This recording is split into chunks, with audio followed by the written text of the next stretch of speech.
और इस वक्त की बड़ी खबर आर्थिक मोर्चे पर 5.7% से बढ़कर 6.3% हुई है जीडीपी। और साल की दूसरी तिमाही में विकास दर में ये उछाल आया है। बिल्कुल, तो इस वक्त की बड़ी खबर आर्थिक लिहाज से यही कि जीडीपी यानी विकास दर में 0.6 अंक का इजाफा हुआ है और आर्थिक मोर्चे पर इस इजाफे का काफी कुछ मतलब है और फिलहाल राजनीतिक लिहाज से बिल्कुल। और गुजरात के चुनाव हैं और ऐसे में जब सरकार को घेरा जा रहा है, बीजेपी को घेरा जा रहा है, क्योंकि उनकी सरकार है केंद्र में भी और गुजरात में भी, कि नोटबंदी और जीएसटी का किस तरह से खमियाजा उठा रही है देश की अर्थव्यवस्था, तो कहीं ना कहीं अब बोलने के लिए तमाम भाषणों में ये कहा जा सकेगा कि देखिए जीडीपी अब बढ़ने लगी है, पॉजिटिविटी दिखने लगी है फैसलों की।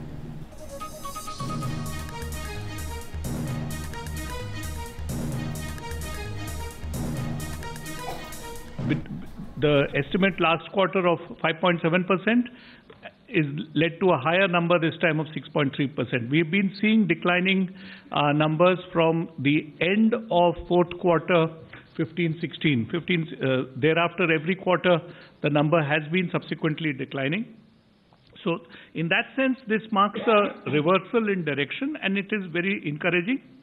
Behind this change are good growth figures in manufacturing, which has reported a growth of 7%.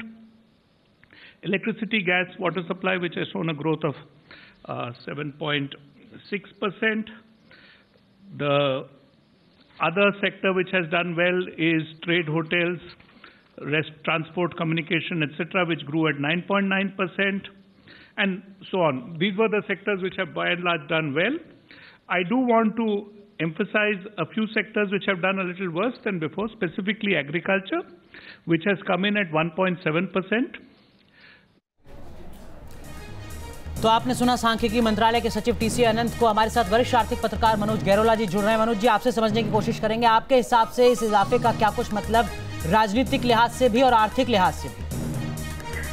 देखिए, सबसे पहले अगर हम देखें तो पिछले क्वार्टर में हमारा जीडीपी इतना नीचे चला गया था 5.7% कि उसके बाद और नीचे जाने की गुंजाइश नहीं थी, वहां से तो ऊपर ही जाना था।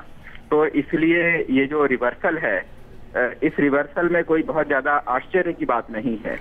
और दूसरी बात ये है कि लास्ट टाइम जो जीडीपी हमारा कम हुआ था, उसका एक मुख्य कारण ये था कि जो नोटबंदी सरकार ने करी थी जी, उसका इम्पैक्ट उसमें काफी ज्यादा था।